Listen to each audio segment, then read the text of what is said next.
Hi, ako nga pala si Ryan Fernandez, 17 years old, taga-poblasyon Muntinlupa City.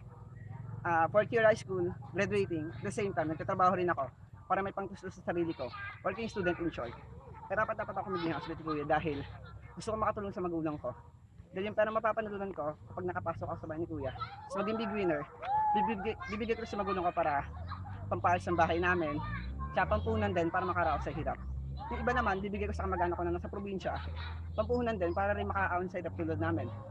Tapos yung iba naman, idodonate ko sa simbahan namin para pampaayos ang bahay-sambahan namin kasi hindi pa gaano maayos.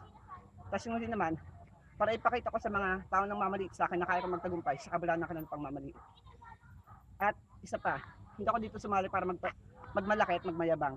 Sumali ako dito para ipakita hindi lang sa Pilipinas kundi sa buong mundo kung anong kaya ko bilang isang kabataang Pinoy.